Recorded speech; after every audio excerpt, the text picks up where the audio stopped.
evening, everyone, and thanks for joining us at the Stage Door. My name is Erica Angus, and I'm the Executive Director for Theatre Collingwood.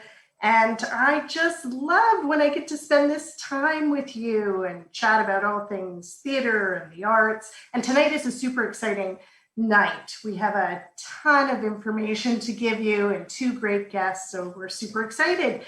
Let me first introduce my partner in crime, the Wizard of Oz, the guy who makes this happen, Tyler Cleary. Hi, Tyler. Yay, there he is. I am good, Tyler. I'm hanging in there, even though we're at this, 1 year anniversary thing. Tyler. Way back on Friday, I should have known, Friday, March the 13th, when we had our board meeting and we talked about this pandemic thing that was happening, but we only thought we'd be, maybe closed down for a couple months. We were gonna get through all this as quickly as possible, and here we are a year later. But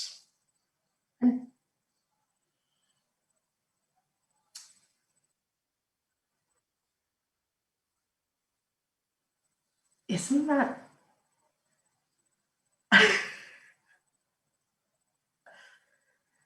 oh, Tyler.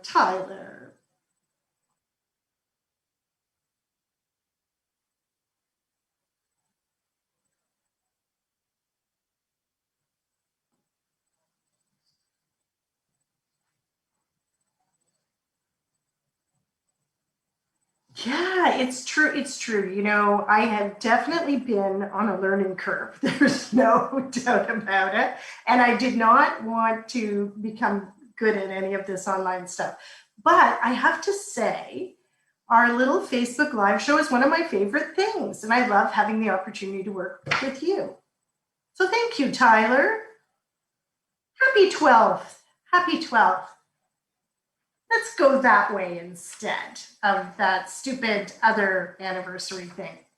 Tyler, before we get going tonight, we always love to talk about the amazing corporate sponsors that we have in this town.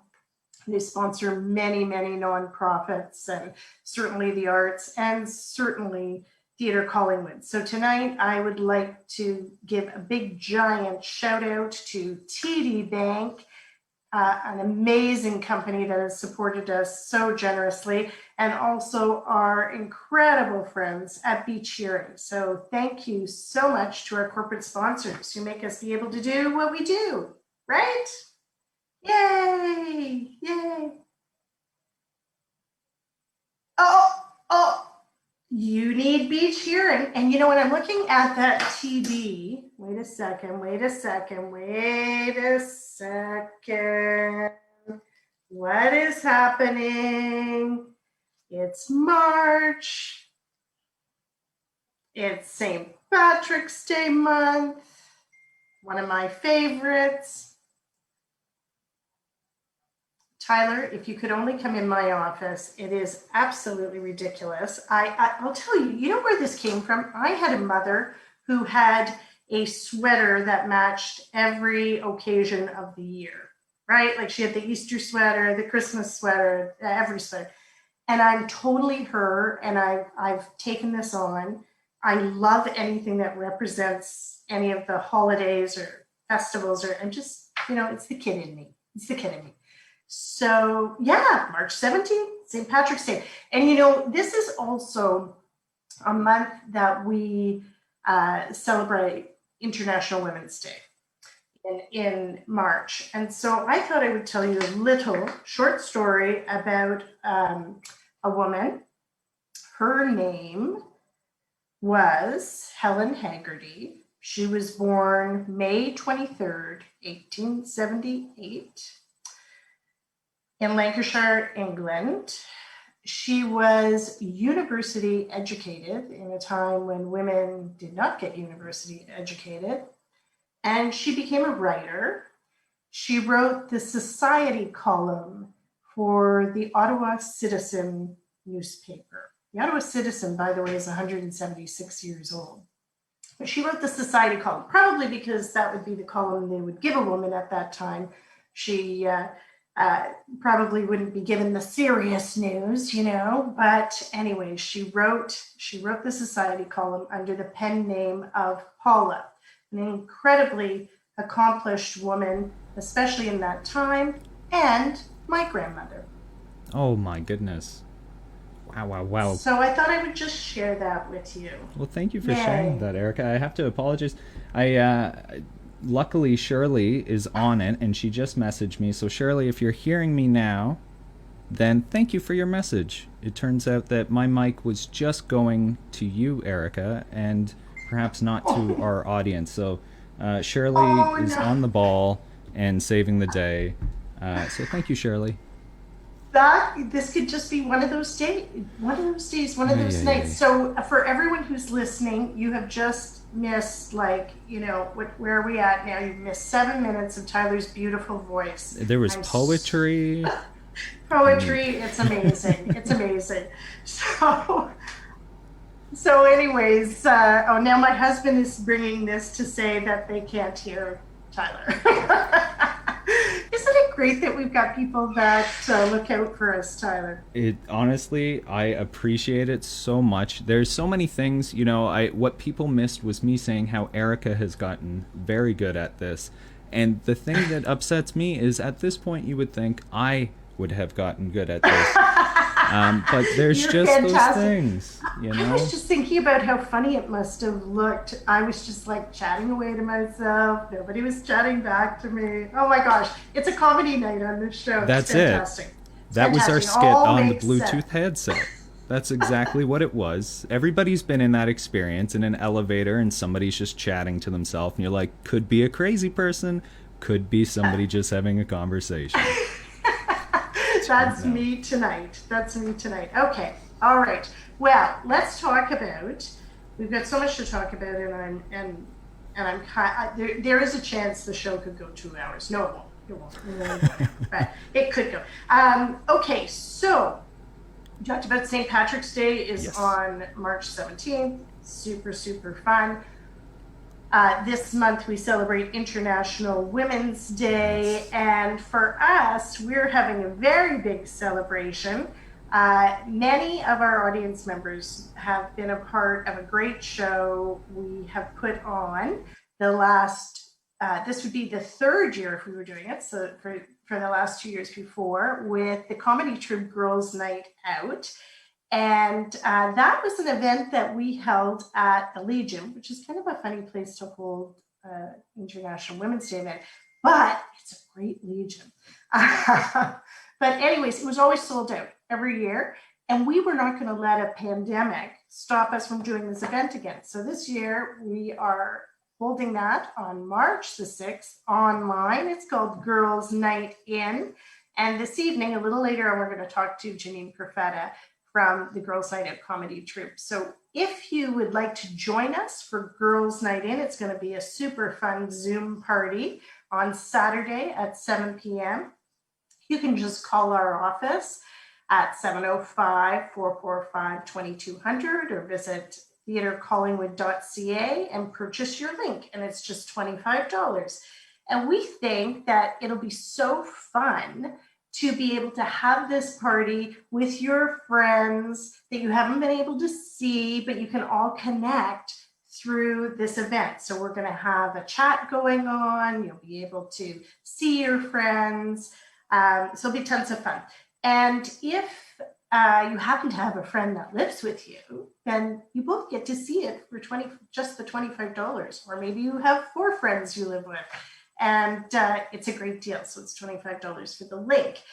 We've also partnered with Gibson & Company, a terrific spot in Collingwood for getting refreshments and wine and beer. And they have curated some terrific ideas for food for the party, charcuterie trays and trout dips and all these yummy things and wine and beer. So you can just check it out on our website, again, theatrecollingwood.ca, and order your food if you want to. If you don't want to cook that night, you can just let Gibson Company do it. It'll be tons of fun.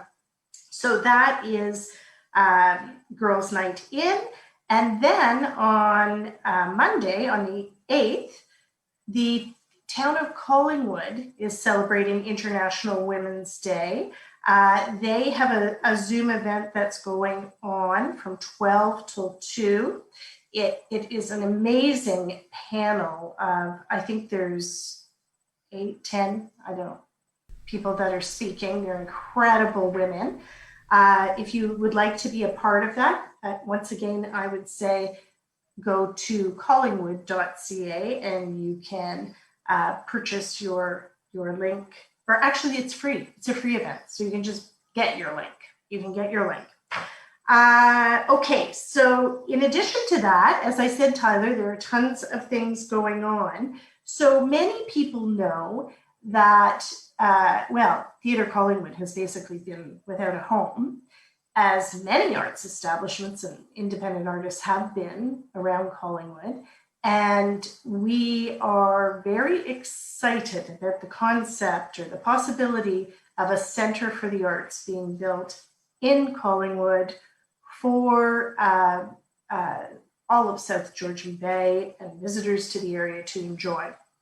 So right now, the town of Collingwood is engaged in I used that word, engage, in a feasibility study to see if this is feasible, and we're very excited that that's happening. They have, at this stage of the feasibility study, is a survey.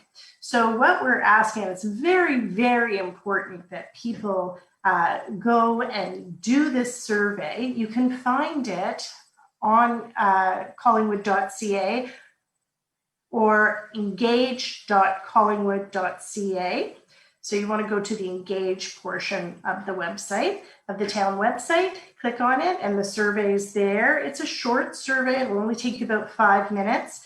If you don't feel comfortable doing surveys online, you can actually get a paper copy of it. Or the other thing I'd like to put out there is if you need help with it, getting online with it, please call my office. Be happy to help you to get connected with that survey. We want to show the town and the feasibility study consultants how we feel about the potential of a Centre for the Arts. And once again, I'm going to say, I'm excited about it for Theatre Collingwood, but it's not just for Theatre Collingwood. It's for all sorts of arts. And I think now's the time, and it's very exciting. So please take the survey. And then one other thing is I want to tell all the artists and arts organizations out there in Collingwood that the Parks, Rec and Culture Department does have their grant happening again now. So that's the CRCG. Go to collingwood.ca. You can do a search for grants and you'll find that culture grant there. The due date for that grant application is March the 22nd. So please reach out to the Department of Parks, Rec and Culture if you think that a grant would help you out. I got through all of that. That was a lot of information. That was well done. Do you think I missed anything, Tyler? No, you were on it, and I had the slides in the appropriate order.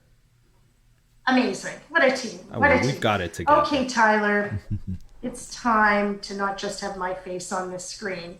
It is time to bring in one of the amazing people from the Girls Night Out comedy troupe, and that is Jennine Profeta. Yay! Yay! There's Janine. Hi.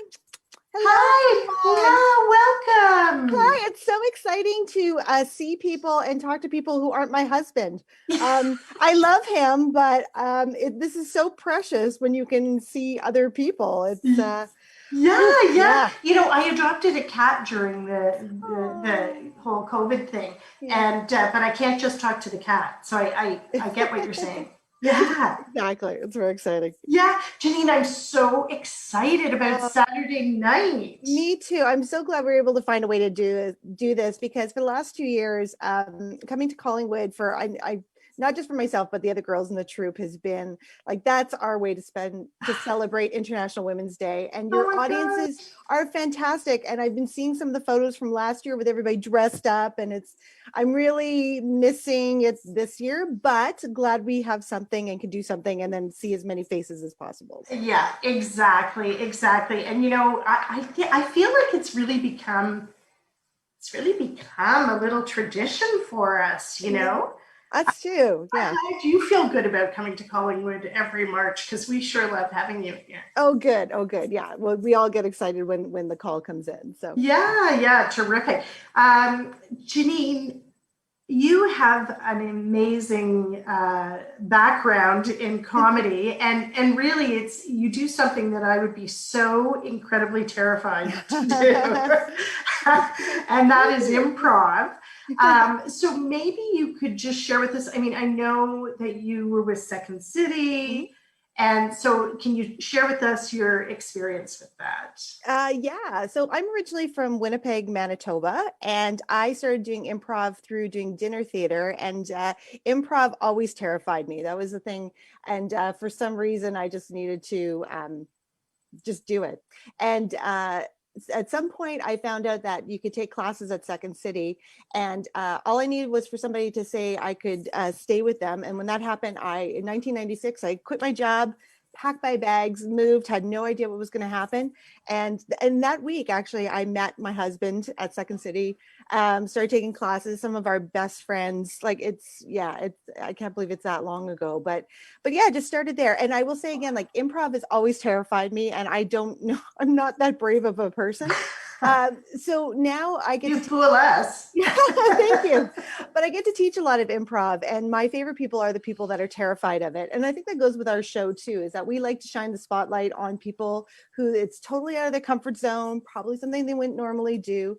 And we just we just surround you with love and support, and we just want to make you stars as well. So, and that's what we're going to do on Saturday too. Yeah, we're gonna do it online. I mean, it's amazing that we can still manage this. You know, I think back to your, for example, the show last year, and you do bring people up on the stage, and it's amazing. Some of these people that you find. I remember there was one woman. She was a senior. Yes. And she had a life story that was like it all just poured out on the stage. Yeah. Was it Joyce? Like we still have her piece of paper in our box because we loved her so much, like her chutzpah and her spirit. And I think like that's what we all aspire to. So to live a good life, be a good example, and get up on a stage and strut it. Like didn't she tell us she was a pilot or something? Like there was like a biochemist or something. Like there was words she was using I didn't even identify. So yeah, she was a real trailblazer, and man, she got up on that stage. So that must be a real like nugget or gem for you when you find someone like that, because I'm sure there are times where you might find the opposite. Does anyone ever like push their friend up who doesn't want to say a word? Oh yeah, all the time. And so often, like if we can do it, like if it's a situation where people are just putting up their hand, and you know the friend is like, come on, Doreen, put up your hand. We'll get Doreen's friend up there. Like, no. So, no pushing your friend into uncomfortable positions. And then you always get the audience just cheering along. They love when you do. I'm giving away our secrets, but it's something that we like to do. Yeah, that's amazing. And of course, you have Elvira Kurt that works with you a lot, and certainly she's a Canadian gem as well.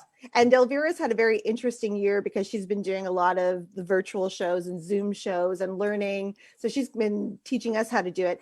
So I will say to anybody who's watching the show on Saturday, she loves the chat box. So you are like, normally during our show, we don't want you talking all the way through it.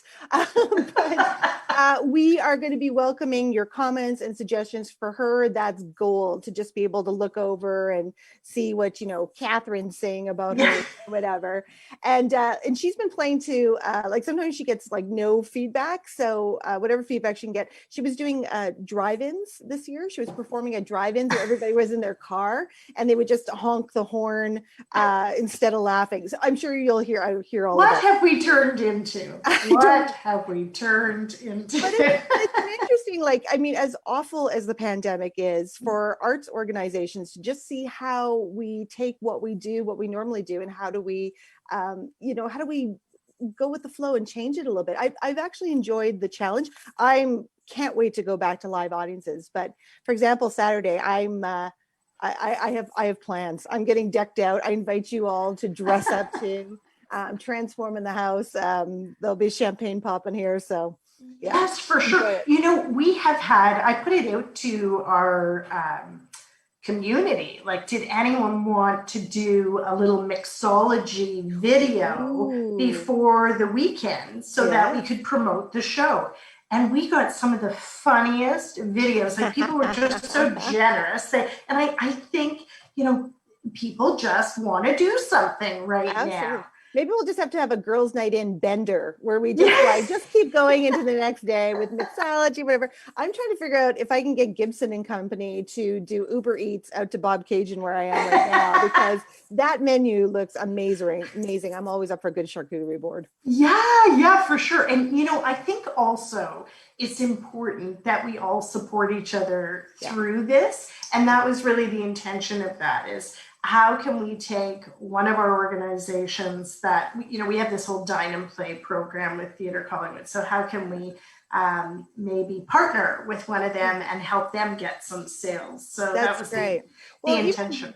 And when you were talking about your survey too, I think another thing the pandemic's taught a lot of us, and people realize early on, is how much we need entertainment and we need our entertainers and we need to keep going. Like we've all gone through all the Netflix series and that. So it's been nice to see how necessary we are and to feel so supported by the people around us. So. Yeah, I think you're so right. And I think sometimes you have people who say, like, I'm not really into the arts. But I think this year has made people realize.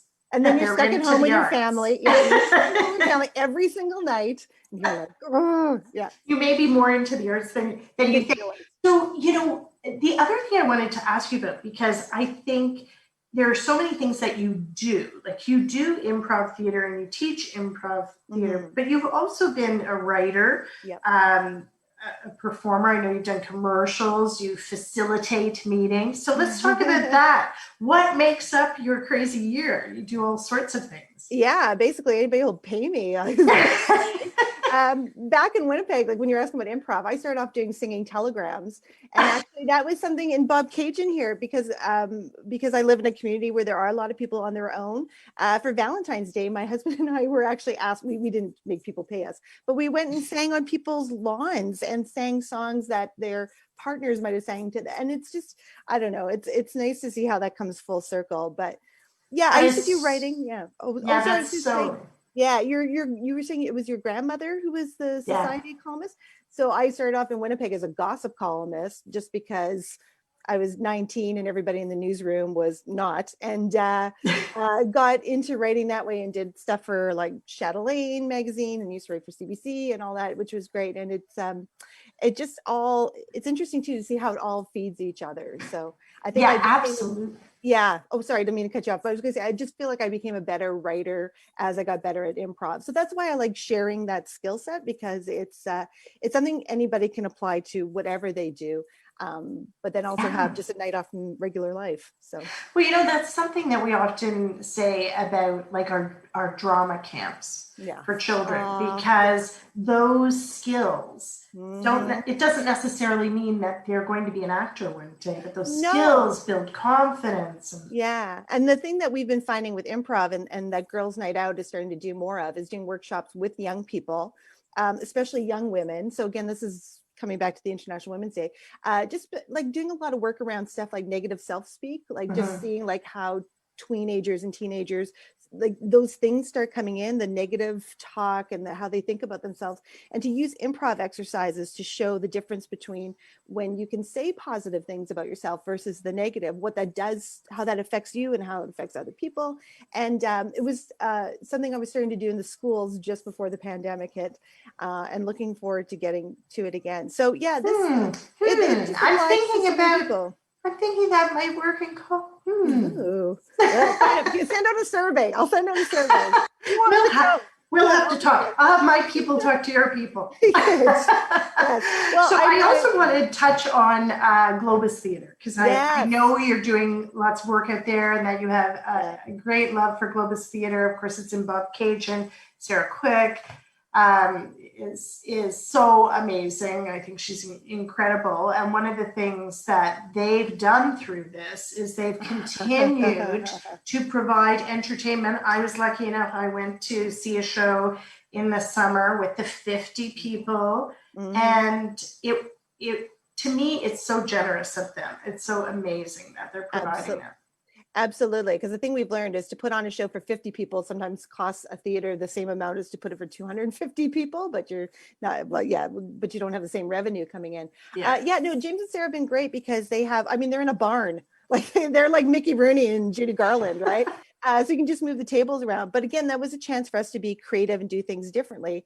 So for example, just before the lockdown happened this year in December, we did a comedy night where Elvira came up, my husband and I performed improv, and then we had two magicians that are married together. And we basically had our little pods on the stage, and then sometimes we hung the shower curtain if we needed to.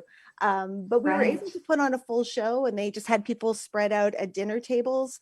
And we found a way to make it work. And so people on one hand would hear like, oh, they're doing a show, that's terrible. But then you show them, it's like, no, we're keeping everybody safe. Everybody's in masks. Everything was in place. And I think there was a lot of us that just needed that. And I went to see one. I love going there, but it is quite a drive from here. So, but I wanted to see how they could do this, and I felt so safe and so comfortable, and I thought it was brilliant. So, bravo to all of you and all your friends at Globus Theatre. It's amazing. Yep. So I am just so excited about Saturday night, Janine. Thank you so much for pulling this together. Thank you. I'm probably not even going to hang up after we're done. I'm just going to stay on here till Saturday because it's just like, I'm so excited as well. And Saturday, you and I may not hang up either at the end of the show. We might just like continue to mixology. I don't know. Yeah. Oh yeah. Where am I going? Like the next room, the living room? No, I'll hang with you. I'm here for you, sister. Oh, that's amazing. Well, listen, thanks so much for joining us tonight. It was a joy to have you here. And I will see you Saturday at 7:00. And folks, get your links to this show. It's going to be great. Lots of fun. Celebrating women. Yay! And Tyler, I was thinking there was something I was going to say earlier that I didn't say. And that was, you can't really see what I'm wearing. It's kind of a kimono. I don't know if I hold it up here. It's got beautiful colors. Yeah. This was made by Helena Shearman from Collingwood. She's an amazing artist who does this wearable art. And I am such a huge fan of her wearables. So another woman to celebrate. Oh, there's definitely no shortage in our community, right? There's so many. And you had touched on, between, honestly, actually, before I get sidetracked, we do have our next guest in the waiting room, in the green room. Let's keep it fancy. In the St. Patrick's room. Exactly. But before we bring Sharon Matthews in, you did a mixology video yourself. Yes, I did, Tyler. I think maybe that'd be a nice little clip to share. Oh my gosh, I actually did not know that you have this, but that's tricky, Tyler. Oh, okay, let's go. Let's roll. Do it. Wait a minute. Let me put my glasses on. There we go. There we go. Hi, ladies. This is Erica Angus from Theatre Collingwood. I'm so excited about our upcoming event, Girls Night In. You know, every year in celebration of International Women's Day, we have Elvira Kurt, the amazing comedian, come to Collingwood and perform for us. Well, this year we have to do it virtually, so that's okay. We're still going to have a super fun night. We hope you'll join us and get all your friends to buy a link and watch online. We're all going to communicate with each other and it'll be tons of fun. So in preparation for this event, I'm making a martini. This is a drink I absolutely love. Martinis first showed up in the bartender's handbooks in around 1888. However, they have become popular and there's been many different versions of them since that time. Some of the people you may know who were big fans of martinis, of course, James Bond, and Frank Sinatra used to say that if he was on a date and the lady would enjoy an olive with the martini, well, he liked her. So anyways, I'm not sure I could really handle a true olive martini. So I'm going to give you my version of my favorite martini, and that's the green apple martini, or what's also called an appletini. If any of you were fans of the show Scrubs, JD became very popular for asking for an apple martini when he went to the bars. So okay, this is how we start. We got to chill the glasses. So I'm just going to get my glasses out of my freezer, chilled glasses, and I have to tell you that my favorite martini glass was given to me by a friend, Mary Jean Amen, for my birthday. I think it was when I turned 50.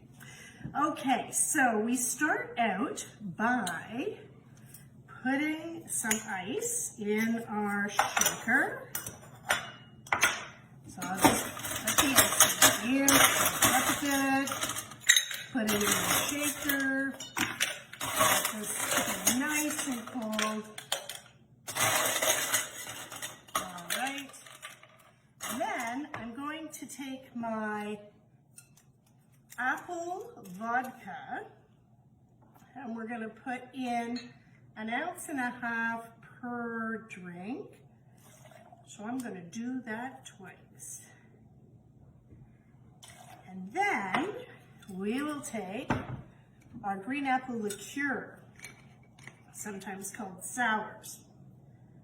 So this one we want 1 ounce. Again, I'm going to double it up. And then, let's get this out of my way here. We're going to give it a shake. And remember to put the tops on right here. And ideally, you'd probably shake it for about 30 seconds. Give it a little shake. Make sure it's all nice and really super cold. Okay. And then, you pour it in your glass. Now, a long time ago, before I worked for Theatre Collingwood, I worked for another theatre company, and my best bud there was Glenn Coulson. And Glenn Coulson and I used to love to go to a bar called Manhattan's when we had to figure out all the woes of the theatre. So we would go to Manhattan's and they made the best green apple martinis. Okay, so when I was at Manhattan's, they taught me, or let us in on the big secret, how to make the best green apple martini. Well, you got to add a little champagne at the end.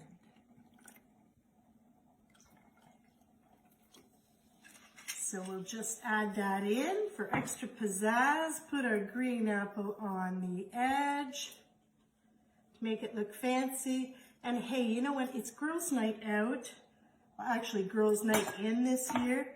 So let's see. Come on, my little friend. Come on. This is where you should be. You should be on the martini glass. There you go. There you go, buddy. Okay. Now, my husband Blaine would just love to attend this event with me. So I said to him, you know what, Blaine? If you're going to do that, you got to dress for the occasion. You got to be one of the girls. So Blaine, enjoy your martini. Well, thank Cheers. you. See everybody on the 6th of March. Cheers. Oh my my God. goodness, Erica. Oh my gosh, Tyler, I have to tell you a little bit about that. I really did not know you were going to show that, but how fun is that? Oh, I love that. So, my husband is so great because whatever I ask him to do, he does, so poor Blaine, I said, you have to be my funny clown guest at Girls Night In. But those drinks, the green apple martinis, Yeah. first of all, they truly are a favorite of mine.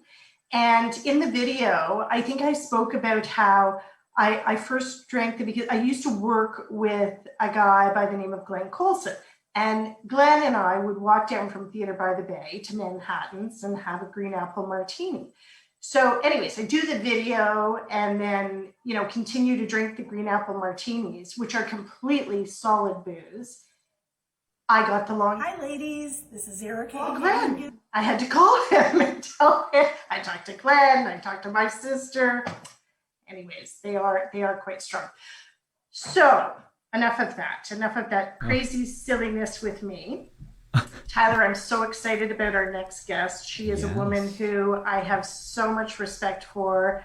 I absolutely love her. I love watching her performances, but I love her as a person. So welcome, Sharon Matthews. Sharon, where are you? Erica, I'm just checking a message that you left for me nights ago when you were drinking. It's so interesting. Yeah, I might have called you too. That's when you know that you really had a few. When like 3 weeks later, someone says, you called me, and you're like this. Well, my niece said, that was so funny when you called Mom last night.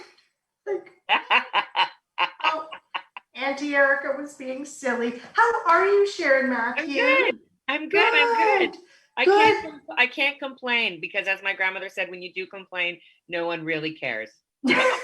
So make the best of it and do your thing. But I'm doing okay. Good. Yeah. I mean, we spoke tonight, Tyler and I were talking about this being the yucky 1 year anniversary of this crazy thing we're all going through. Hard to believe. Well, I was this time last year, I was in Los Angeles. I was supposed to be there for a month. I was staying and I was into my second week. But before I left, my niece, who is the administrator at a long-term care facility. Oh no. She kept writing me. She said, Aunt Sharon, you're not still going to Los Angeles, are you? She said, there's a pandemic. I was like, you're overreacting. She kept writing me every day while I was there saying, are you coming home? Are you coming home? Are you coming home? And then I went to Palm Springs one weekend with some people, and she sent me a text that said, Aunt Sharon, you have to come home. The U.S. has no plan. If you die down there, I can't come and meet you. I was like, but that was the same day that the Hanks has got COVID. Yeah.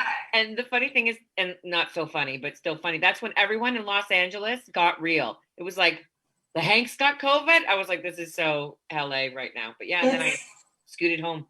It's totally crazy. Yeah. I can't believe the whole thing. And actually so Friday the 13th was a board meeting for us. And to this day, the board members are saying, "We told you so."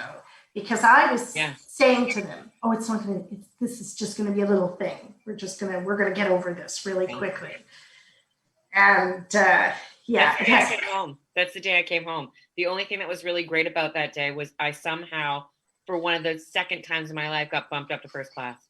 Oh, well, that's a good thing. Well, and there was a lady who sat beside me. She said, did you get bumped up to first class? And I said, did you? Her name was Francine.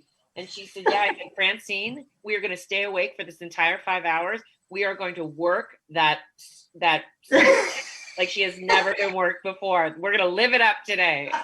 Well, you got bumped because nobody else was willing to fly because it was a pandemic. Erica, it was packed. Oh. It was the weekend that everybody started to realize that they weren't going to be able to get back to their countries. Oh my gosh. So Sharon, anyway. I have to put my glasses on because I want to read something. Okay, so I mean, no, this is serious stuff. This is seriously great stuff. To describe Sharon Matthews, Oh my I mean, you basically need to have like a week for me to describe Sharon Matthews because you have done so much and had so much success. So I'm just going to read these little things quickly, okay?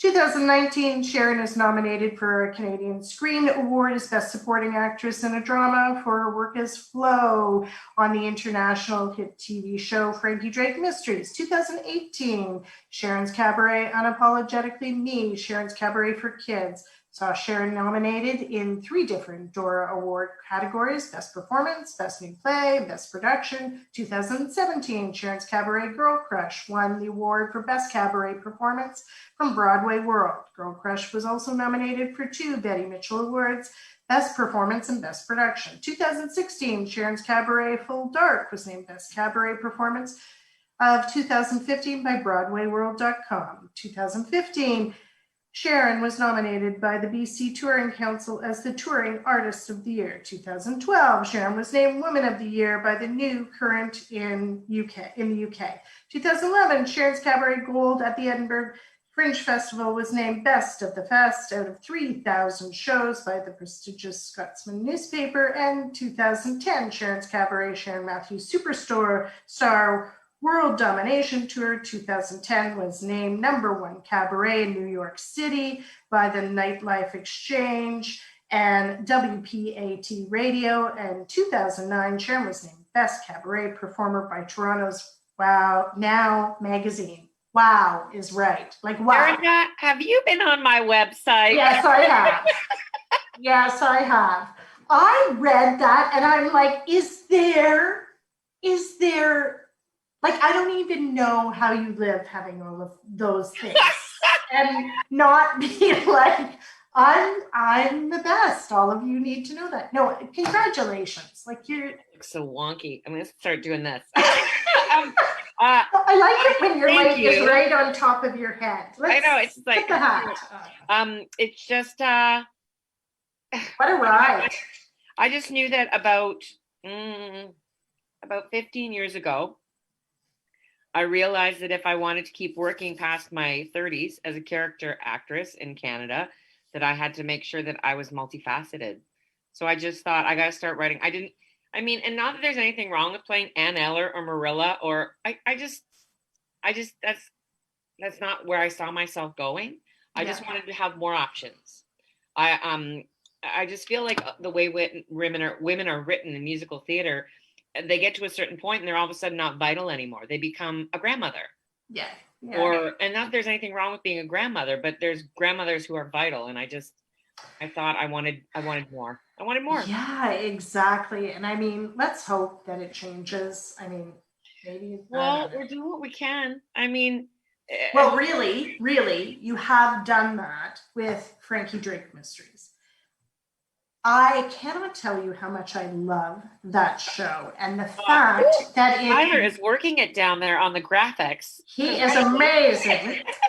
But you know what I love about, first of all, it's really enjoyable. It's pleasant to watch, and the whole family can watch, and it's all great that way. But the portrayal of 4 strong female characters that are the stars of the show, I don't know where else you see that. So it's just such a great piece of work. Oh, thanks, Erica. Congratulations. You're so sweet. It was, we just got canceled. That was going to be my next line.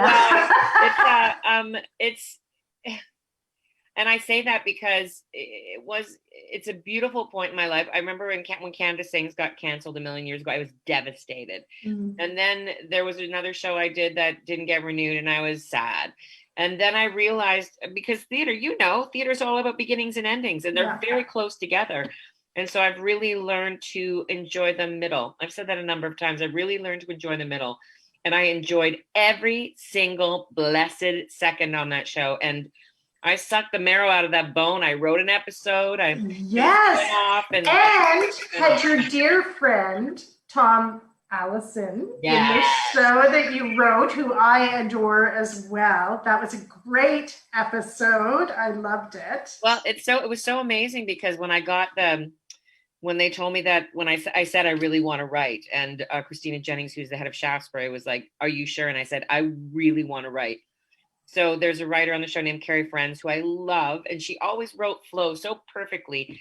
And I met her during the winter, before the winter of our discontent, and and I met her at the Eaton Center for coffee back when he used to be able to do that. Yeah. And I asked her if she would write with me, because basically she's teaching me how to screenwrite. Like, I know how to write, but it's the screenwriting. Yeah.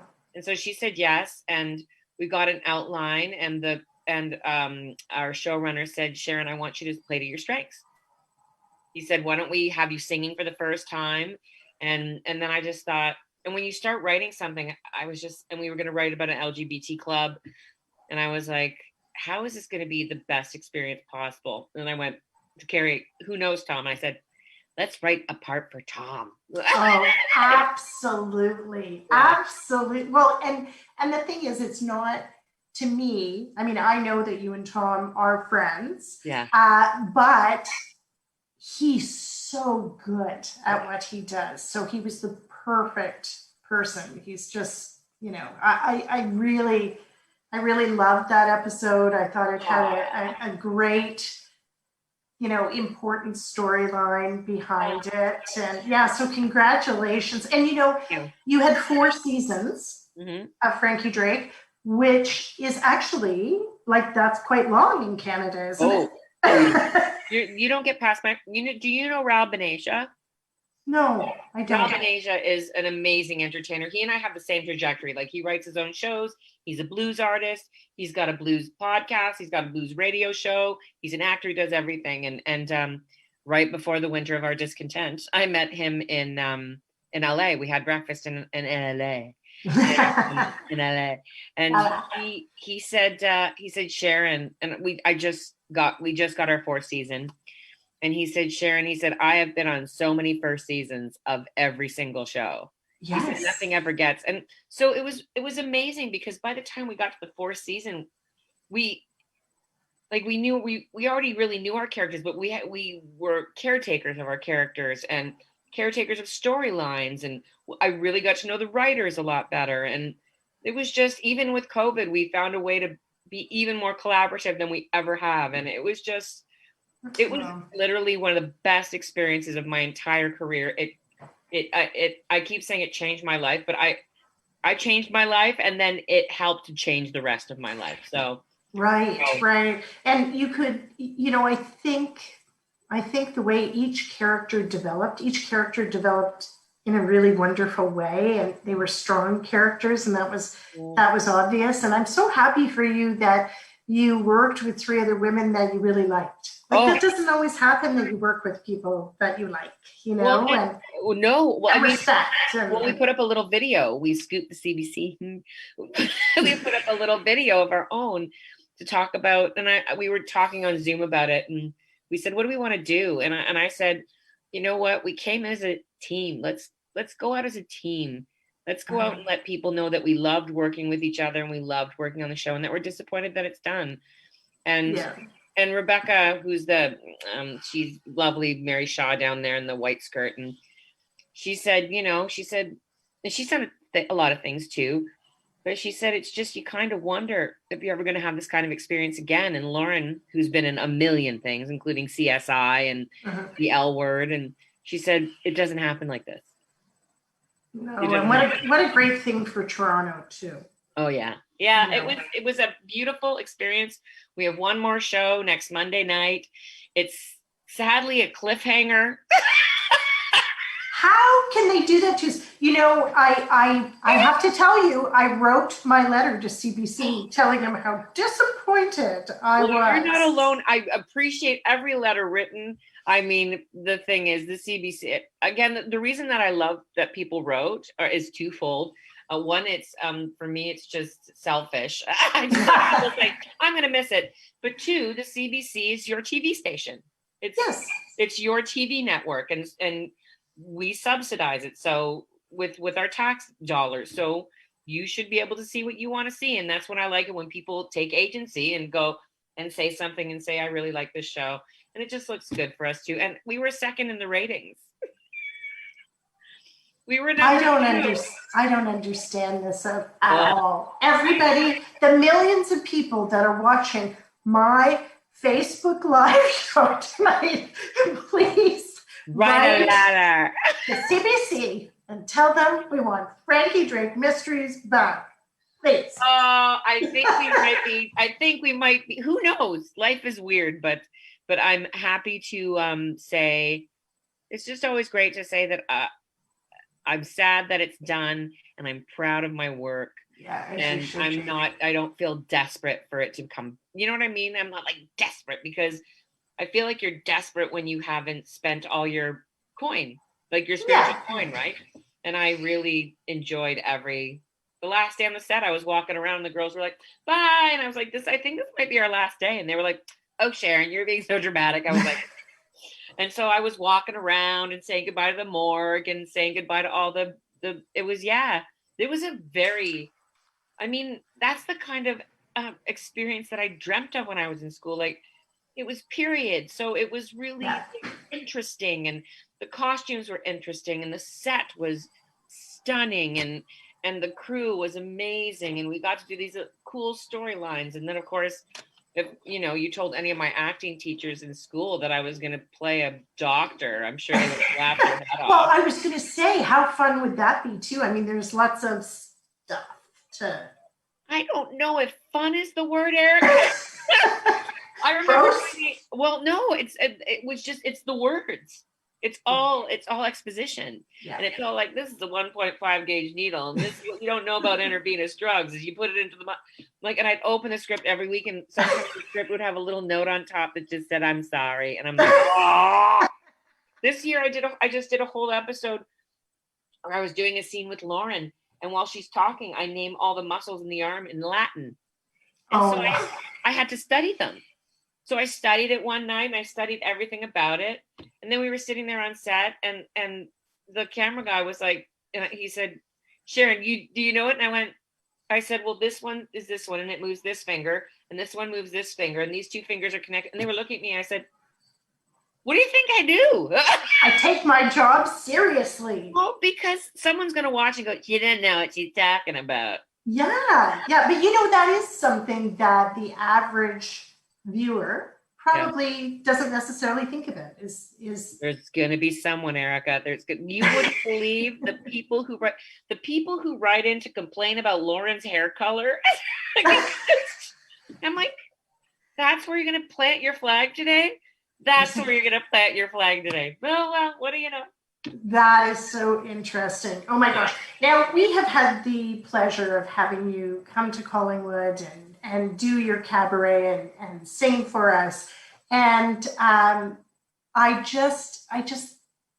wonder where that all came from, because you're such a good cabaret performer. And I'm looking forward to when I can see you do that again. Yeah, I don't know when that's going to happen, obviously. No good anyone's singing again.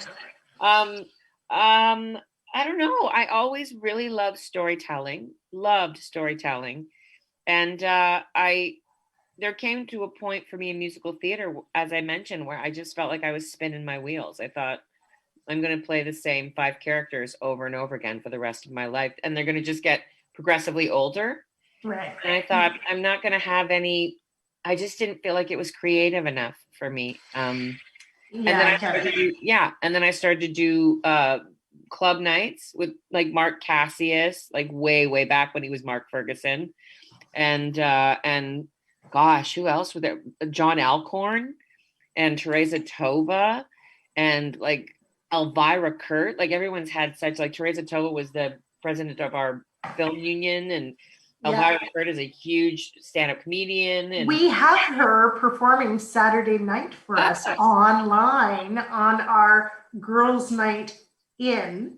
Celebration of International Women's Day. Well, there you go. She and I used to do, like, she probably doesn't even remember. We used to open for each other, like when we did, like, and she'd be working through material and I'd be working through material. And this was like, I was 24 years old. Oh my gosh, that's incredible. And I was trying to get out of theater back then, but it took a really long time because you couldn't make a living doing cabaret yet.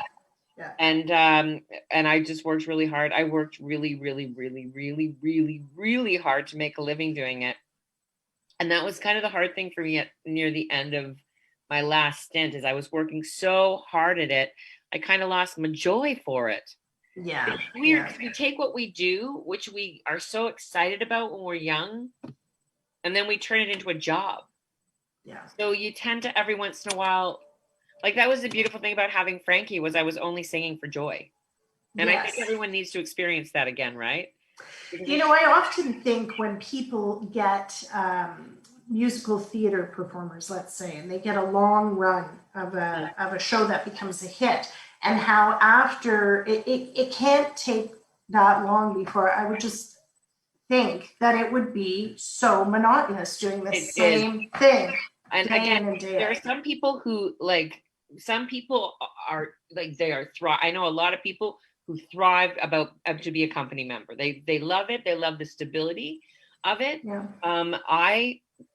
I loved Les Mis because I was a swing the first time I did it, so I was doing something different every day. Like, Yes. that wasn't monotonous. And then I did Showboat, and it was the most monotonous thing I'd ever done in my life. And I was like, oh, I thought I wanted to be on Broadway. And I was like, well, I'll try something different. And I did Beauty and the Beast, and that was a lot of fun, but I wasn't on stage very much. And then I did Les Mis again, and it was okay, but I wasn't on stage very much. You know, it was Babette, and then I was Madame Thenardier. So I didn't have to be on there the whole time. It's incredibly taxing. I remember having this conversation years ago with Sterling Jarvis about Lion King, because he was a swing.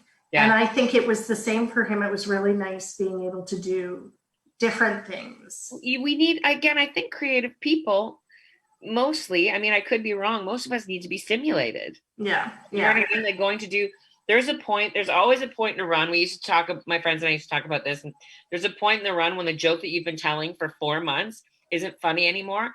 And then there's 3 weeks of excruciating self-doubt. Where, like, at 4 p.m. in the afternoon, you're like, I gotta tell that joke in like 3 hours. I gotta tell that joke in like 2 hours. One joke. One joke. Yeah. It's so navel gazy. I mean, and again, I love theater, and it was funny because the last 2 years in Frankie, I had I was blessed, and I got to be, and I was able to I decided for those 2 seasons I was only going to do Frankie, because I was usually doing like Just for Laughs and doing this tour and doing this corporate and doing this, and I was always busy. And I also did a bunch of stuff for the CBC too. I hosted a bunch of stuff for them. Yeah. And then these last 2 seasons, I was just like, I'm just going to do the one job. Yeah. And last year, thankfully, I went to New York. I saw a billion shows. I was like, oh my God, I love theater again. Oh, good. Yeah. I couldn't even watch it for a while, Erica. I was just like, no, I don't even enjoy watching it. But yeah, I went to see everything. And I saw stuff in LA, and I saw everything in Toronto, and then everything closed down. Well, I'm so glad you got to do that before everything closed down. And I totally understand what you're saying. I have to say, myself, I sometimes have a hard time going to theater with my friends who are, let's say I'm going to see a musical theater production, and I go with a friend who's a musical theater performer. Mm-hmm. It's not always a good experience. No, it's not. It's not always a good experience. I end up having to make them feel better. But there are some people that I shall remain nameless in my life who I love dearly, who I won't go to theater with anymore, and they know it. Yes. Because they're like this the whole time. Yeah, I have some of those too. You're wrecking this for me. I'm actually enjoying myself. I remember I went to see the Panto last year before, again, the Winter of Our Discontent. And I was watching them, and I was like, I used to work that hard. Oh my God. Yeah. We're doing it. They're like, man. I was like, I used to do that. And I was like, that's exhausting. Yeah. I want to also thank you for the cabaret program that you did for youth, for young people, because I think, because I think it was a program, I have to admit, I did not experience it, but I knew about it, that it was a program about caring for yourself, like bullying, anti-anxiety, bullying. body positivity, It's so important. kindness. Yeah. That was probably the hardest job I've ever done in my entire life. It was 45 of the hardest minutes. I remember after about the 6th day, I turned to my players. I said, I can never do this again. It is because you can't, in a cabaret, you kind of have a couple moments where you can kind of sit back and breathe. Yeah. And like just but kids, as soon as you start doing that, they're like, I hate this. You know? So I'm certain you left some really great impressions. It was just, you have to keep, like, when you do cabaret, you have to be on every minute. You have to see every eye. You have to engage every person. And so I would just lay down on the floor for like an hour after. I was like, this is exhausting. I bet. And of course, you have a complete cult following from Mean Girls who just adore you. I have to ask you before we end this, because I kind of love John Travolta. And I'm just wondering what it was like working with John Travolta in Hairspray. Sharon Matthews. He was can you see this? This is my kitty, who I adopted during COVID. This is I can't see this. I can't see the screen now. I was doing a pitch for a TV pitch this morning for a big production house, and one of the writers' cats kept walking by the camera. I was like, the only people who are really enjoying this Zoom situation are cats. Yes, exactly. And I have to say that she is the greatest, and she thinks I'm the greatest. So but you love it. She's like, I'm just gonna walk right in front of you. So I'm totally cool with it. It was great. He was great. He was amazing. He was a lovely man. We met him the first no, not the first day. We worked on our number for a week with someone who was put in for him, a stand-in, and then he showed up and he was lovely. Oh, that's great. Now you've not destroyed my John Travolta fantasy. No, and also he is that he I think it was online with the Scientology, is that he, like, no one could eat. I don't know how this worked, but he decided that everyone would get the same lunch. So he hired this huge, like, catering company from the States that came up. There were hundreds of us on the show, and we'd go to this huge thing and they'd be like, would you like steak? Would you like lobster? I was like, I love that. See, I love him even more now. I really love good that. Guy. I Really love good that. guy. That's so great. Yeah. Sharon Matthews, first of all, I want to thank you so much for taking time out of your life to come and speak to me. But also, I want you to know, I value you so much. I think you're an incredible woman, and I can't wait to see what you do next. I can't. I honestly thought you were going to say, and I can't stand you. I can't stand how perfect you are. So let me where is it? How do I do it? No. Erica, I always, there's a few people that I will show up for consistently. You're one of them. I love what you're doing up there because you love what you're doing, and you're a good chick. Thanks, Sharon, and I'll see you sometime for Green Apple Martinis. Okay? Yes, we will get drunk. Thank you so much, Sharon Matthews. Bye, Tyler. We've done it again. Episode 12 has come and gone. Okay, Tyler, what's going on here? Well, I think possibly Sharon had stopped her camera. So it's the comedy night. It is the comedy night, and maybe we forgot to tell Sharon that, so that's no problem. I just want to once again, Tyler, thank you, my Wizard of Oz, for all of your help on this show, and I welcome people to join us on our next episode, which will be on Wednesday, March the 31st. Thank you to TD Bank and to Beach Hearing, and happy International Women's Day. yes, thanks, Erica.